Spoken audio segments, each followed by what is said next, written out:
नमस्कार विद्यार्थी आणि पालक मित्रांनो, मी किशोर कारसेकर स्टुडंट हेल्पलाईन सेंटर मध्ये आपलं सर्वांचं स्वागत आहे. तर आजच्या या व्हिडिओमध्ये आपण खूप महत्त्वाची इन्फॉर्मेशन घेणार आहेत. कारण या इन्फॉर्मेशनच्या बेसवरच आपलं पूर्ण ऍडमिशन या ठिकाणी चालणार आहे किंवा ऍडमिशन मिळणार आहे. त्यामुळे हा विषय आहे आपला की 2026 मध्ये मेडिकल प्रवेश प्रक्रियेसाठी कोणकोणते डॉक्युमेंट्स आपल्याला लागणार आहे.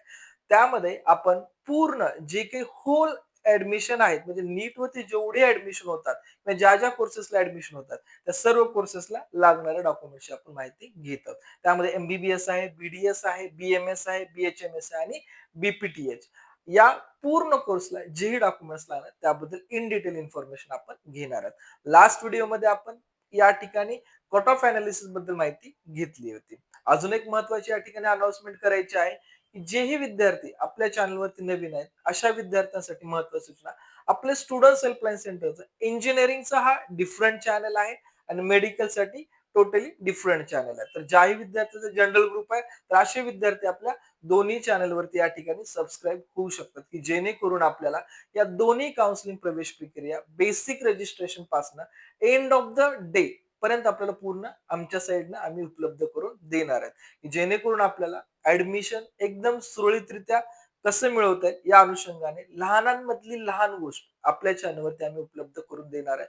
त्यामुळे जेही विद्यार्थी नवीन आहेत चॅनलला आपलं सबस्क्राईब करून ठेवा जेणेकरून आपल्याला ऍडमिशन प्रोसेस मध्ये खूप जास्त फायदा होणार आहे. आता जेही मी तुम्हाला डॉक्युमेंटची माहिती देणार आहे त्या डॉक्युमेंट्स बद्दल आपल्याला हे कुठून मिळवता येतील, कसे काढायचे आहेत याबद्दल सुद्धा डिटेल इन्फॉर्मेशन देणार आहे.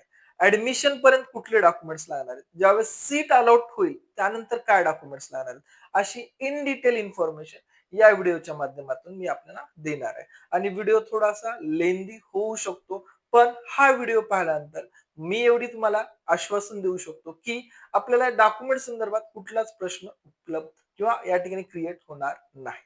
महत्वाची सूचना या ठिकाणी देईल, जेही विद्यार्थी आपल्या व्हॉट्सअप ग्रुप अथवा टेलिग्राम ग्रुप या ठिकाणी जॉईन आहेत अशा विद्यार्थ्यांना हे जे काही डॉक्युमेंट्स मी तुम्हाला सांगणार आहेत या डॉक्युमेंट्सचा प्रत्येक डॉक्युमेंट्सचा एक फॉर्मॅट किंवा कुठल्या फॉर्मॅटमध्ये आपल्याला डॉक्युमेंट्स लागतात याबद्दल इन डिटेल माहिती ऍज वेल एज सर्टिफिकेटचा डेमो सुद्धा आपण दिला आहे. आपण जाऊन चेक करू शकतात, यामध्ये आपल्याला दिसून जाईल. तर वन बाय वन मी या डॉक्युमेंट्स बद्दल माहिती देईल.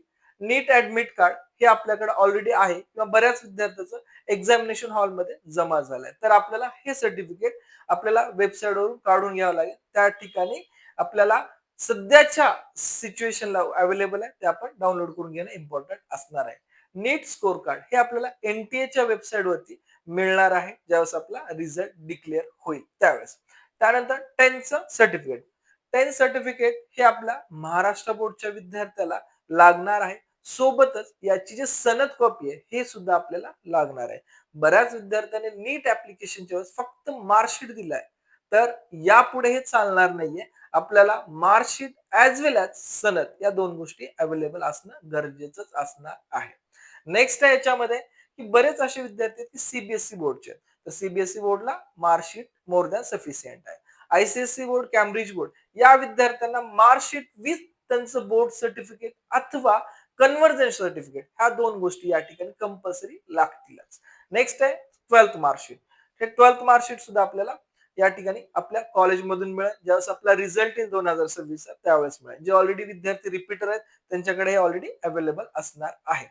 त्यानंतर स्कूल लिव्हिंग सर्टिफिकेट. लक्षात घ्या, स्कूल लिव्हिंग किंवा टीसी म्हणू शकतात. हे आपल्याला जे 12वी पासिंगचं आहे ते लागणार आहे. अथवा आपण अगोदरच कुठेतरी ऍडमिशन घेतलाय तर आपलं लास्ट अटेंड जे कॉलेज आहे त्या कॉलेजचं आपल्याला स्कूल लिव्हिंग सर्टिफिकेट लागणार आहे. त्यानंतर मायग्रेशन सर्टिफिकेट. मायग्रेशन सर्टिफिकेट सुद्धा आपल्याला 12वी बोर्डच्या मार्कशीट सोबत मिळालेलं आहे. जे विद्यार्थी 3 वर्ष अगोदर आहेत त्यांना अप्लाय करून काढावं लागेल. पण जे 3 वर्षाच्या म्हणजे 2022च्या पुढचे जे काही स्टुडंट्स आहेत त्या सर्व विद्यार्थ्यांना 12वी मार्कशीट सोबतच मायग्रेशन सर्टिफिकेट या ठिकाणी उपलब्ध झालं आहे. आणि हे सर्व डॉक्युमेंट्स आपल्याला आपण जे लास्ट इयरला अटेंड केलेले कॉलेजेस आहेत किंवा लास्ट इयर जे आपल्या ठिकाणी ज्या ठिकाणी ऍडमिशन होतं या ठिकाणाहून आपल्याला मिळून जातील. नेक्स्ट आहे की जे आपल्याला हे अकॅडमिक सोडून अदर ठिकाणाहून काढायचा तो डॉक्युमेंट्स आहे. तो आहे आपला गॅप सर्टिफिकेट. आणि त्याच्या पुढे सुद्धा दिसेल आपल्याला इफ रिक्वायर्ड. इफ रिक्वायर्ड काय की ज्या विद्यार्थ्याची 2026 मध्ये 12वी झाली आहे अशा विद्यार्थ्यांना गॅप सर्टिफिकेटची आवश्यकता नाहीये. पण ज्या विद्यार्थ्याची 2026च्या अगोदर 12वी झाली आहे, अशा विद्यार्थ्यांना गॅप सर्टिफिकेट कंपल्सरी लागणार आहेच. खूप महत्वाचा पॉइंट आहे. नेक्स्ट आहे आपले पासपोर्ट साइज फोटो. विद्यार्थ्यांनी जे नीट ॲप्लिकेशनवरती फोटो अपलोड केलाय, हा आपल्याला तोच फोटो या ठिकाणी लागणार आहे. हे खूप महत्वाचं आहे. ठीक आहे. तर एवढे डॉक्युमेंट्स हवे असेल तर आपण याचा फोटो या लिस्टमध्ये हे डॉक्युमेंट्स सोबत महत्वाचं तुम्हाला गॅप सर्टिफिकेट. गॅप सर्टिफिकेटसाठी एक महत्वाची इन्फॉर्मेशन ज्या विद्यार्थ्याला इंग्लिशमध्ये हवं इंग्लिशमध्ये पण मिळून जाईल आणि या ठिकाणी मराठी म्हणजे जेही आपल्याला रिक्वायर्ड आहे ते आपण डेमो सुद्धा दिले आहे आणि हे गॅप सर्टिफिकेट आपल्याला एका बॉन्ड ₹100 बॉन्डवरती किंवा या ठिकाणी हे आपल्याला ₹500 जरी बॉन्डवरती दिला तरी मोर दॅन कारण काही ठिकाणी बॉन्ड अवेलेबिलिटी अनुसार मी सांगत आहे 100 किंवा 500च्या बॉन्डवरती नोटरी करून आपल्याला द्यायचा फक्त बॉन्ड चालणार नाही त्याची नोटरी सुद्धा आपल्याला आवश्यक असणार आहे. ठीक आहे. नेक्स्ट आहे डोमिसाइल सर्टिफिकेट. आतापर्यंत जेही सर्टिफिकेट होते हे आपल्याला एकंदरीत सर्व अकॅडमिक मध्ये होते आणि बाकीचे गॅप हे आपल्याला डिफरंट बाहेर साईडनं आपल्याला काढायचा होता. तसंच आपल्याला नॅशनॅलिटी अँड डोमिसाइल. नॅशनॅलिटी आणि डोमिसाइल आपल्याला तहसील कार्यालयातनं काढायचं आहे. पाहिलं असता नॅशनॅलिटी अँड डोमिसाइल मध्ये हे जे सर्टिफिकेट आपल्याला उपलब्ध होणार आहे हे आपल्याला काही जिल्ह्यामध्ये एकत्र होतं आणि काही जिल्ह्यामध्ये आपल्याला वेगवेगळं होतं म्हणजे सेपरेटली डोमिसाइल आणि सेपरेटली नॅशनॅलिटी तर दोन्ही चालतं. एकत्र जरी असेल चालेल, वेगवेगळं जरी असेल आपल्याला चालेल. त्याची काय अडचण येणार नाहीये. नेक्स्ट आधार कार्ड किंवा आयडेंटिटी प्रूफ. आयडेंटिटी प्रूफ मध्ये आपल्याला आधार कार्ड आहे, पॅन कार्ड आहे, पासपोर्ट आहे. अशा आपण मल्टिपल या ठिकाणी प्रोसेसमध्ये डॉक्युमेंट्स यूज करू शकतो. महत्वाची गोष्ट आहे या ठिकाणी इफ रिक्वायर्ड म्हणजे जर आपण कॅटेगरीमध्ये असेल तरच आपल्याला डॉक्युमेंट्स लागतील. जर आपण कॅटेगरी प्रवर्गात नसाल तर आपले फर्स्ट जे मी तुम्हाला डॉक्युमेंट्स सांगितले हे सर्व डॉक्युमेंट्स आपले सफिशियंट आहे. याच्या व्यतिरिक्त ऍडमिशन झाल्यानंतर कुठले लागणार ते मी शेवटच्या स्लाइडमध्ये सांगणार आहे. ठीक आहे. तर यामध्ये जे विद्यार्थी कॅटेगरी प्रवर्गात अशा विद्यार्थ्यांसाठी कास्ट सर्टिफिकेट कंपल्सरी आहे. यामध्ये एससी असेल, एसटी असेल, ओबीसी असेल, ऑल एनटी असेल, बीजे असेल आणि एसईबीसी. ठीक आहे. या सर्व विद्यार्थ्यांना हे सर्टिफिकेट आपल्याला लागणार आहे. Caste certificate, caste validity certificate, non creamy layer certificate. वरच्या डॉक्युमेंटसाठी या ठिकाणी व्हॅलिडिटी नाहीये.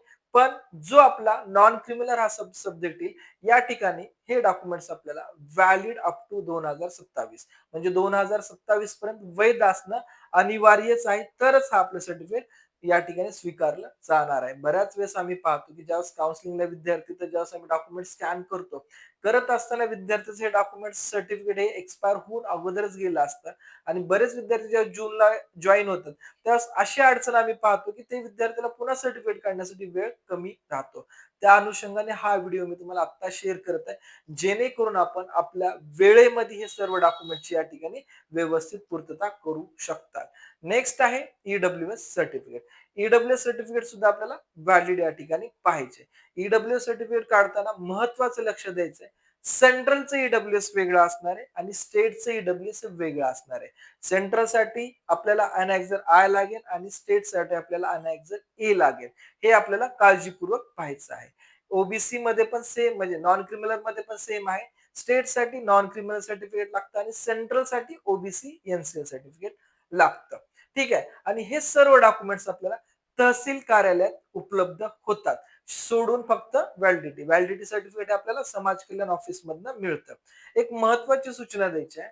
हे आपण डॉक्युमेंट्स एकतर वेळेत काढायचे हा प्रश्नच नाहीये. पण दुसरा या ठिकाणी ज्यावेळेस आपण डॉक्युमेंट्सला अप्लाय करतो आणि ज्यावेळेस आपले डॉक्युमेंट्स आपण रिसीव्ह करतो यावरती स्पेलिंग एकदम केअरफुली पहा आणि मगच रिसीव्ह करा.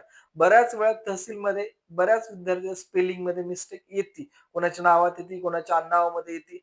तर या गोष्टी आपण क्लिअर करणं गरजेचं आहे. महत्वाची गोष्ट आहे काही वेळेस आपल्या वडिलांचं नाव हे सिंगल नेमनी कॉल केलं जातं. काही ठिकाणी राव लावून या ठिकाणी कॉल केलं जातं. तर आपल्या 12वीच्या मार्कशीटवरती जे आहे तेच आपलं असला तर हे सर्वोत्तम असणार आहे. रावचा प्रॉब्लेम येणार नाही पण जे मार्कशीट वरती आहे नीट स्कोर कार्ड वरती आहे तेच असलं तर आपल्याला खूप या ठिकाणी सोयीस्कर जाणार आहे. ठीक आहे. डॉक्युमेंट्स बद्दल तुम्हाला in detail information me clear केली आहे. जर कुठल्या विद्यार्थ्याला काही अडचण असेल तर आपल्या सर्व ग्रुप आहेत जे सोशल मीडियाचे यावरती मी सर्व डिटेल या ठिकाणी विथ डेमो कसा डॉक्युमेंट असतो किंवा काय या ठिकाणी फॉर्मॅट पाहिजे या सहित मी शेअर केले आहेत. आपण जर चेक करू शकतात.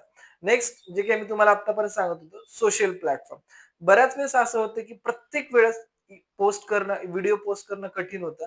त्यामुळे काही इम्पोर्टंट गोष्टी आम्ही जे Instagram आहे अथवा आपलं जे काही WhatsApp ग्रुप आहेत अथवा जे काही Telegramचे चॅनल आहेत, यावरती आम्ही पोस्ट करत राहतो, की जेणेकरून आपल्याला याबद्दल माहिती पिन पॉइंट किंवा वेळेतच मिळायला पाहिजे.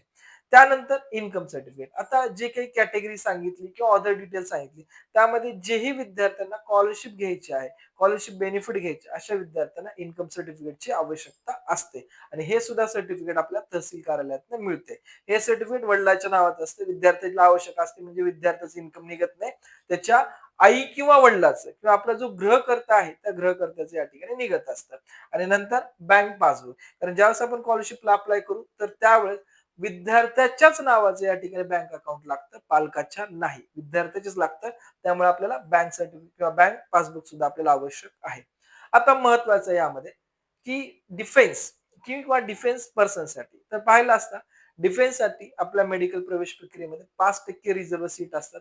या रिझर्वेशनमध्ये D1, D2, D3 असे या ठिकाणी डिफरन्सेस केलेले असतात आणि या अनुसार आपल्याला 5% रिझर्वेशन मिळतं. मग आता एक्झॅक्टली डिफेन्स आहे काय? ते माहिती करू घ्या. डिफेन्समध्ये ज्याही विद्यार्थ्याचे पालक भारतीय सैन्य दलात आहेत, त्यामध्ये आर्मी, नेव्ही, एअर फोर्स यामध्ये अशा विद्यार्थ्यांना मेडिकल प्रोसेसमध्ये 5% रिझर्वेशन आहे. यासाठी पॅरेंट्सचं डिफेन्स सर्टिफिकेट म्हणजे प्रोफॉर्मा सी आणि सोबतच पॅरेंटचं डोमिसाईल सर्टिफिकेट या 2 गोष्टी आपल्याला कंपल्सरी लागणार आहेतच. ठीक आहे. तर हे सुद्धा आपल्याला क्लिअर केलं आहे. नेक्स्ट आहे स्पेशल रिझर्वेशन म्हणजेच की जे विद्यार्थी पीडब्ल्यूडी म्हणजे दिव्यांग आहेत किंवा फिजिकली हँडिकॅप अशा विद्यार्थ्यांना सुद्धा मेडिकल प्रवेश प्रक्रियेमध्ये रिझर्वेशन आहे. त्यासाठी विद्यार्थ्याकडं जे काही आपलं पीडब्ल्यूडी सर्टिफिकेट आहे हे असणं आवश्यक आहे. याचं व्हेरिफिकेशन एमसीसी मध्ये अगोदरच करून घेतलं जातं. त्यामुळं याचं आपल्याला पीडब्ल्यूडीचं सुद्धा ज्या विद्यार्थ्यांना अप्लाय करायचं असे विद्यार्थी पीडब्ल्यूडी मधून अप्लाय करू शकतात. महत्वाचं आहे या डॉक्युमेंट्समध्ये ज्या विद्यार्थ्यांना एमसीसी काउन्सिलिंग अंतर्गत पार्टिसिपेट व्हायचं आहे, अशा विद्यार्थ्यांना सेंट्रल फॉर्मॅटमध्ये सर्टिफिकेट लागतील.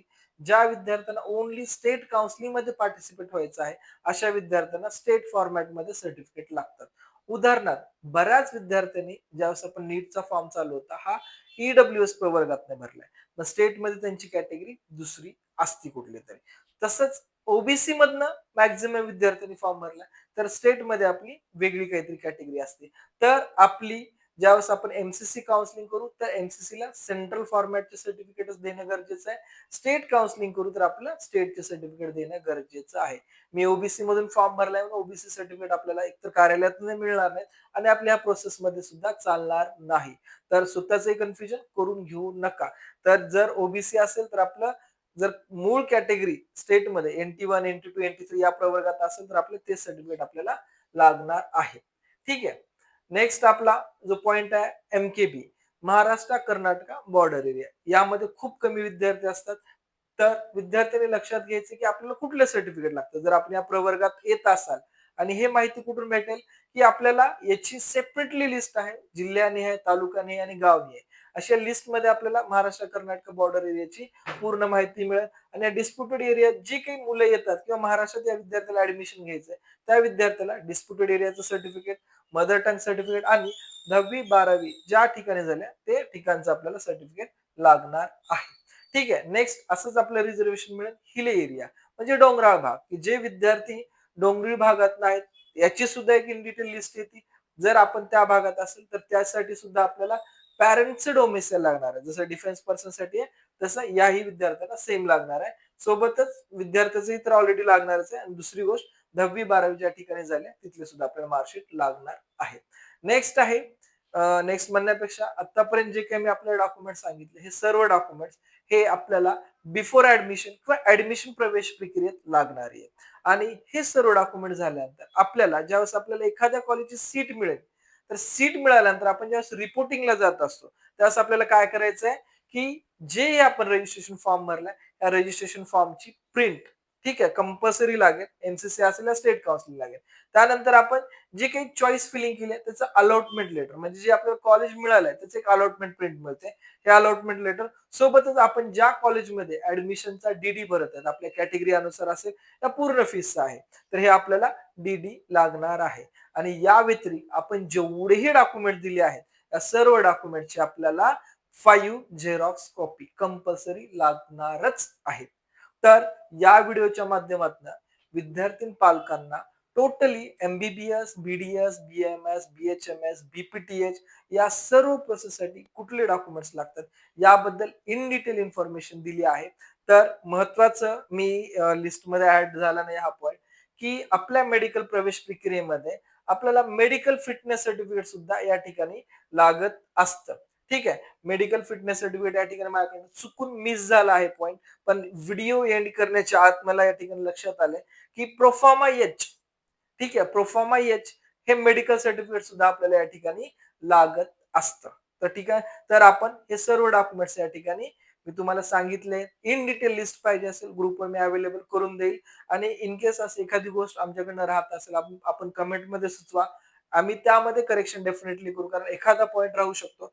पण लकीली हा मला लास्ट मोमेंटला आठवला तर मी हा सुद्धा तुम्हाला क्लिअर केला आहे.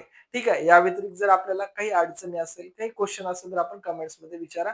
ॲज सून ॲज पॉसिबल आपल्याला माहिती डेफिनेटली देईलच. ठीक